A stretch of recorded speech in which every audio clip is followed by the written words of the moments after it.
John 7. Anticipating hostility at Sukkot.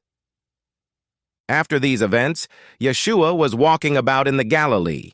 He did not want to walk in Judea because the Judean leaders wanted to kill him. Now the Jewish Feast of Tabernacles was near. Therefore his brothers said to him, "Leave here and go to Judea so your disciples also may see the works you are doing. No one who wants to be well known does everything in secret. If you are doing these things, show yourself to the world." For not even his brothers were trusting in him. Therefore Yeshua said to them, "My time has not yet come, but your time is always at hand. The world cannot hate you, but it hates me, because I testify that its works are evil. You go on up to the feast. I'm not going to this feast, because my time hasn't yet fully come." After saying these things, he stayed in the Galilee. But after his brothers went to the feast, he also went, not openly, but secretly. Then the Judean leaders were searching for him at the feast and kept asking, "Where is that fellow?" There was a lot of murmuring about him in the crowds. Some were saying, "He is good," but others were saying, "Not so. He leads the people astray." Yet no one spoke openly about him for fear of the Judean leaders. Teaching at the temple. About halfway through the feast, Yeshua went up to the temple and began teaching. Then the Judean leaders were amazed, saying, "How does this man know so much, having never been taught?" Yeshua answered, "My teaching is not from me, but from him who sent me. If anyone wants to do his will, he will know whether my teaching comes from God or it is myself speaking.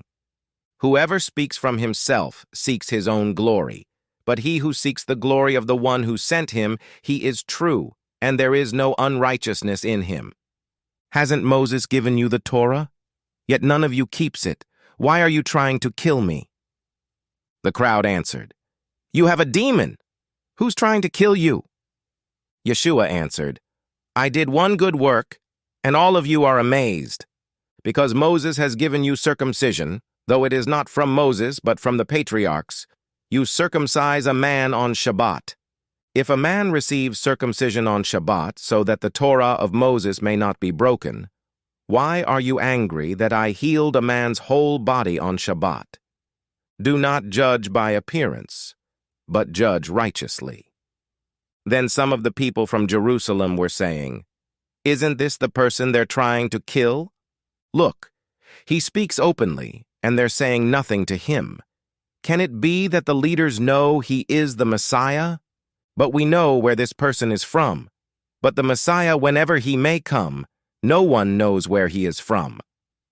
Then, while teaching in the temple courts, Yeshua cried out, "You know both who I am and where I am from. I have not come on my own, but the one who sent me is true. You do not know him, but I know him because I am from him, and he sent me." Then they were trying to seize him. But no one laid a hand on him, because his hour had not yet come. Yet many from the crowd believed in him and were saying, "When the Messiah comes, he won't perform more signs than this person has, will he?" The Pharisees heard people in the crowd murmuring these things about him, and the ruling Kohanim and Pharisees sent guards to arrest him. Yeshua said, "I am with you only a little while longer, and then I am going to the one who sent me. You will look for me, but will not find me. Where I am, you cannot come." The Judean leaders then said among themselves, "Where is this person about to go that we shall not find him? He's not going to the diaspora to teach the Greeks, is he? What did he mean by saying, 'You will look for me, but will not find me'? Where I am, you cannot come."